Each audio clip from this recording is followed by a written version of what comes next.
Every now and then when I'm studying, I'll come across a subject or idea and I'll think to myself, wow, I haven't really talked about that in a while, or maybe I've never talked about it at all. And I came across this idea as I was doing some study in the past couple of weeks on the idea of beware the leaven, and the idea of leaven and how it is used to help teach us different things. And really the focus on this particular lesson will be on the idea of be aware of the leaven and the danger that it can present through our study. And so just to get started, the idea of leaven is a substance such as yeast or baking powder that causes a fermentation and expansion of dough or batter. It's fermented dough reserved for producing fermentation in a new batch of dough, or the key that I like here in the definition is an element that produces an altering or transforming in influence. The idea of a verb with leaven is to add leaven to dough or batter and cause it to rise, or to permeate with an altering or transforming element. So leaven is something that is added that creates some form of change. In 1 Corinthians chapter 5, verses 6 through 8, we begin looking at the idea of leaven symbolizing the work of sin. And so we're going to read 1 Corinthians chapter 5, verses 6 through 8. Your glorying is not good. Do you not know that a little leaven leavens the whole lump? Therefore purge out the old leaven, that you may be a new lump, since you truly are unleavened.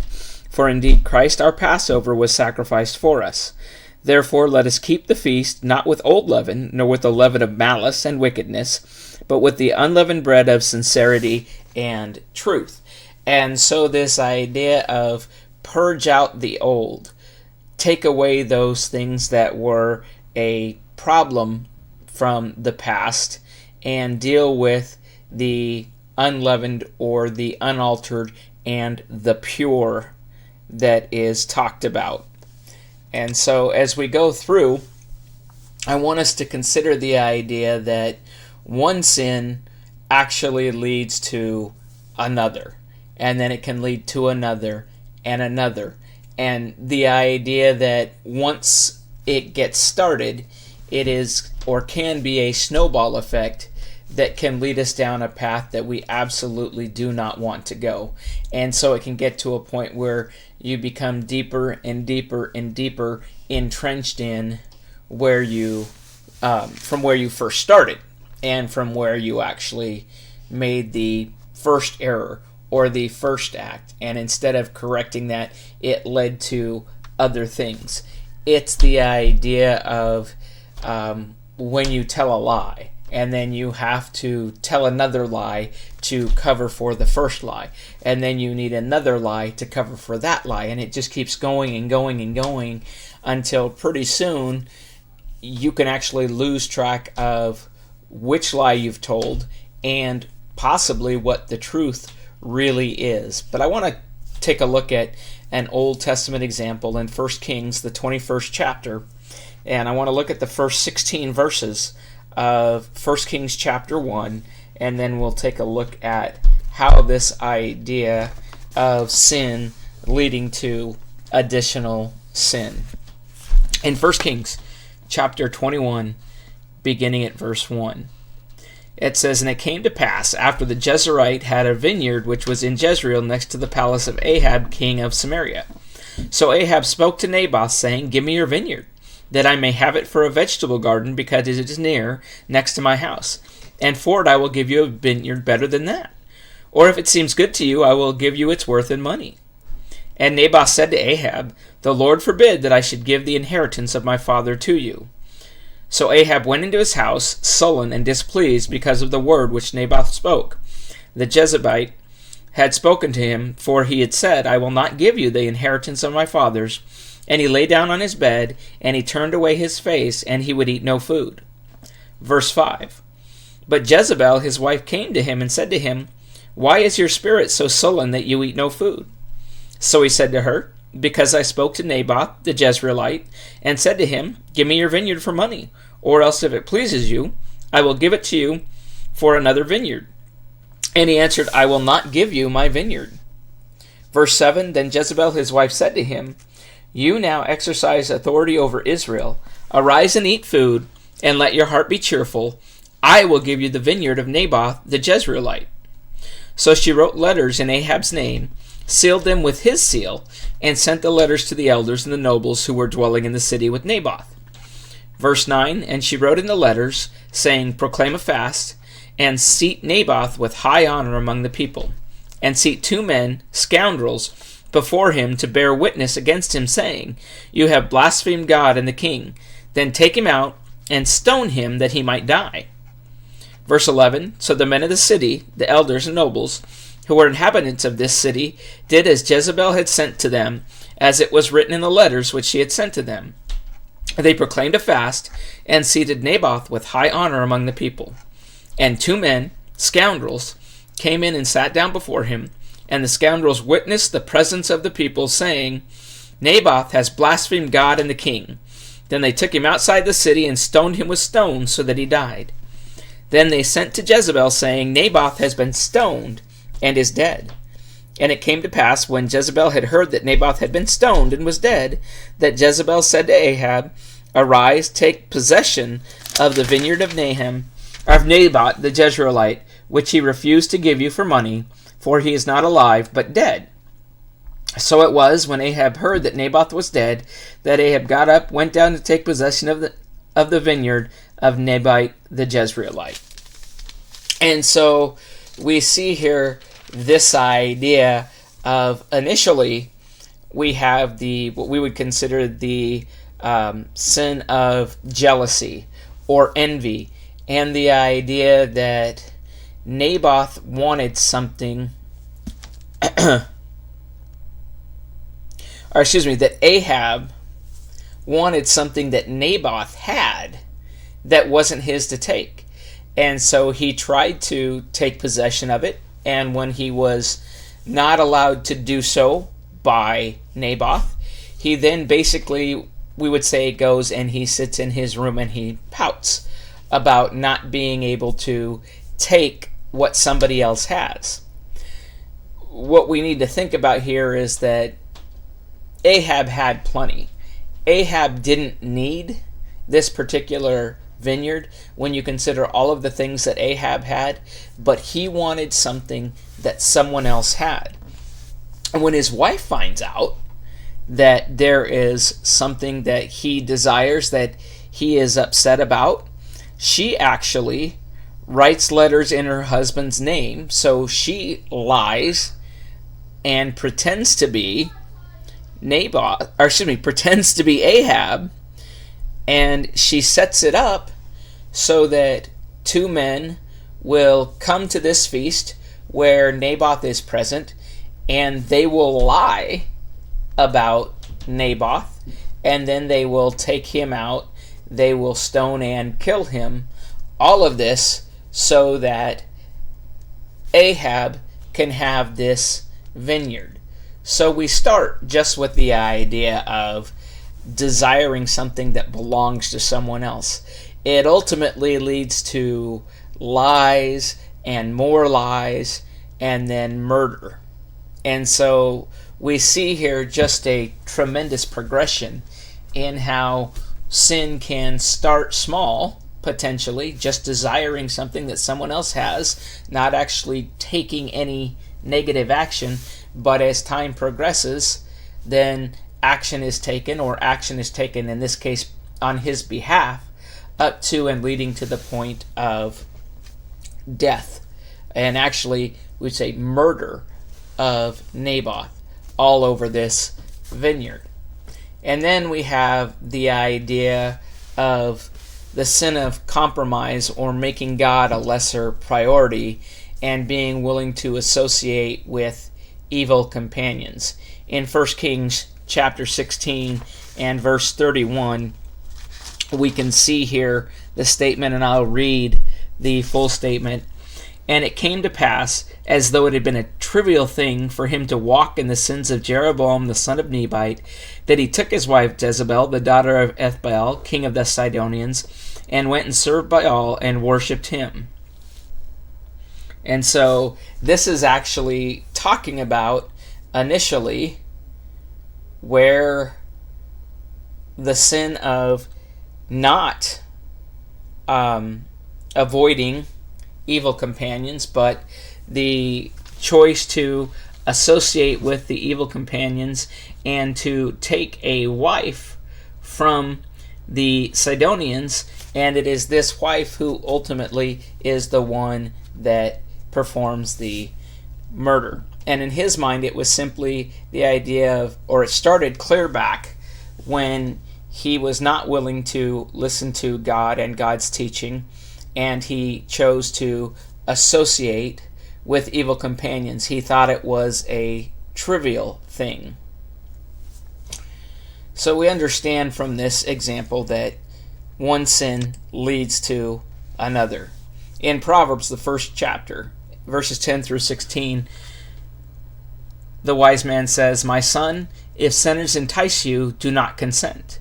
If they say, 'Come with us,' let us lie in wait to shed blood. Let us lurk secretly for the innocent without cause. Let us swallow them alive like Sheol, and whole like those who go down to the pit. We shall find all kinds of precious possessions. We shall fill our houses with spoil. Cast in your lot among us. Let us have one purse. My son, do not walk in the way with them. Keep your foot from their path, for their feet run to evil, and they make haste to shed blood."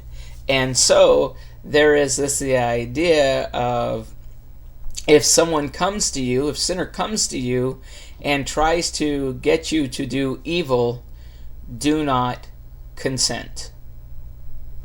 Don't allow for evil companionship to corrupt good morals, as we learn about in the New Testament teaching. My mind also goes when we think of the idea of how one sin leads to another. I can't help but think about the account of David and Bathsheba. And so I also want to turn over to 2 Samuel, and I want to look at the 11th chapter and the 12th chapter, a portion of that, and we will read about the sin of David and his actions with Bathsheba. Again, read along with me or bear with me and listen as we go through the account as God has laid it out for us. Now it came to pass in the spring of the year, at the time when kings go out to battle, that David sent Joab and his servants with him, and all Israel, and they destroyed the people of Ammon and besieged Rabbah. But David remained at Jerusalem. Then it happened one evening that David arose from his bed and walked on the roof of the king's house. And from the roof he saw a woman bathing, and the woman was very beautiful to behold. So David sent and inquired about the woman. And someone said, "Is this not Bathsheba, the daughter of Eliam, the wife of Uriah the Hittite?" Verse 4, Then David sent messengers and took her, and she came to him, and he lay with her, for she was cleansed from her impurity, and she returned to her house.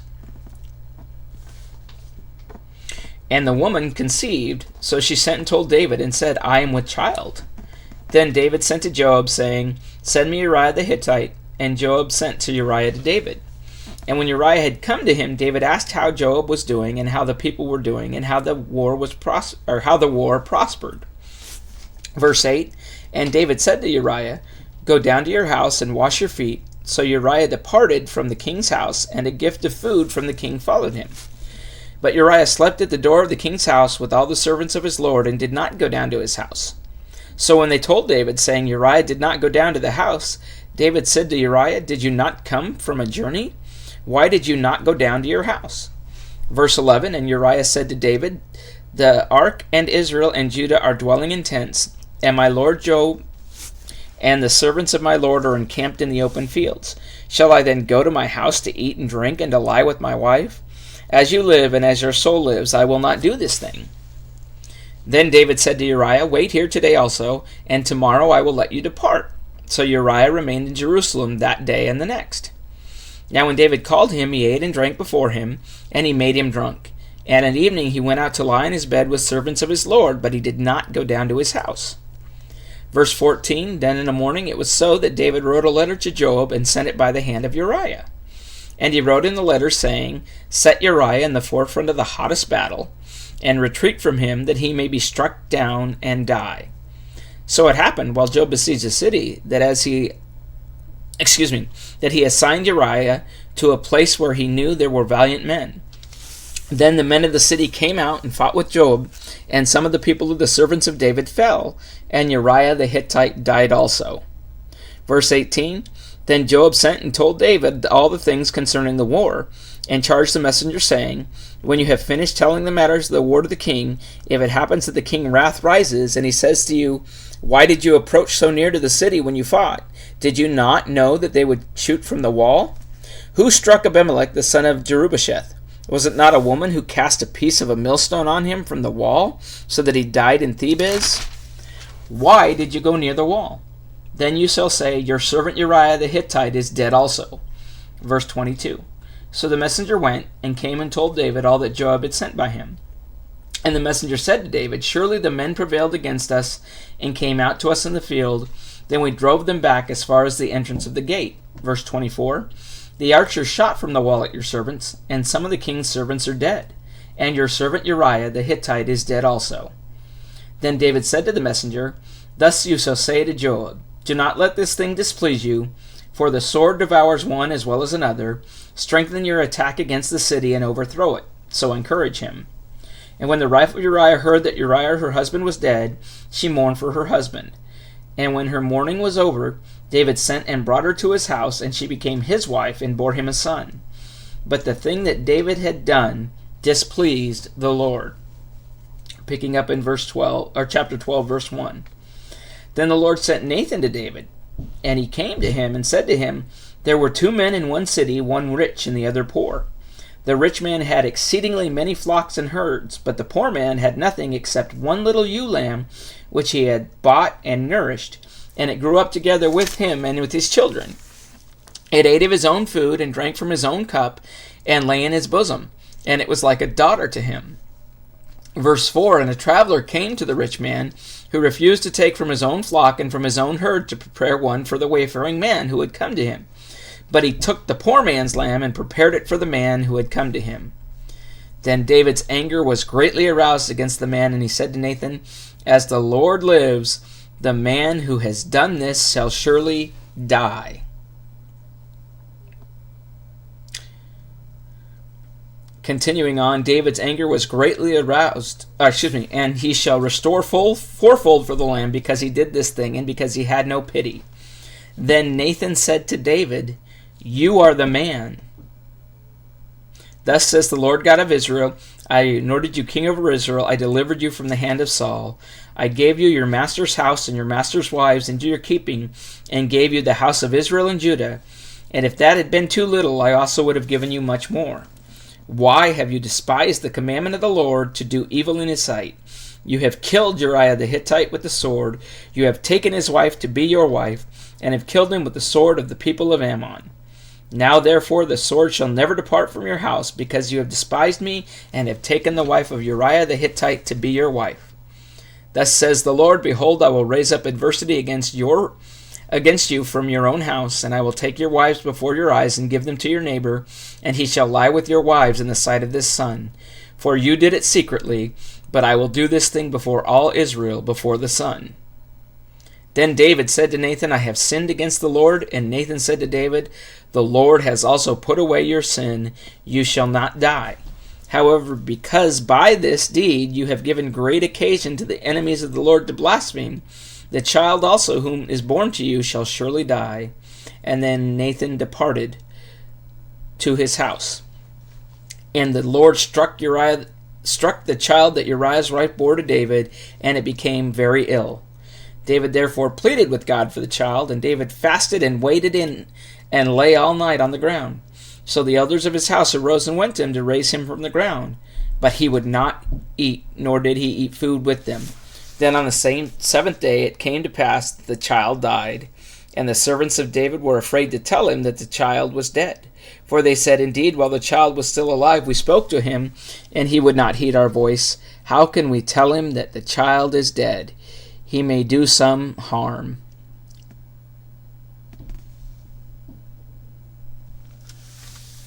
So we see, and there's more in the text about the death of the child, but we see a progression, and I don't have it listed here. The first thing that we can make note of is in verse 1 of chapter 11, we see that the army has gone off to war. The people have gone off to battle, and David should have been with them, but he sent his servants, and he remained at Jerusalem. So he was actually not where God wanted him to be. That's his first mistake. That's his first sin, really, is not doing what God desired. Then we see him develop lust in his heart for this woman that he sees on the rooftop. He goes so far as to commit adultery with this woman, which then results in the conception of a child, at which point he tries to send her husband back to her, and her husband will not leave because he is dedicated to the king and the service of the king. And so ultimately he sets it up so that Uriah, this woman's husband, will die in battle, and then once Uriah has died, he takes Bathsheba for himself. And so we can see it just started with being in the wrong place. It grew to lust. It then grew into physical acts, and then ultimately into murder of an innocent party. And so I noticed a writer that stated, a man's sins can be hid from his own eyes, just as leaven is hid from his eyes. See, the thing that changes the bread, the change agent, is not seen when one looks at the bread. They don't see what's inside. They don't see the leaven causing that change. The same way man may not see the sin inside them that has caused him to change. In 2 Samuel chapter 12 and verse 7, it takes Nathan telling him, you are the man. You see, David becomes wroth against this individual that Nathan is describing for the evil that he's done. And then he's informed, this is you. You've done this horrible thing. You are this horrible man that you are so angry with. You are this sinner. Something David initially couldn't see on his own. There's also the idea not just of sin working within the individual, but in the idea of sin working within the church. And we need to recognize that God wants his church to be pure. Ephesians 5:26 reminds us of that. And if sin is not corrected, it corrupts the whole church.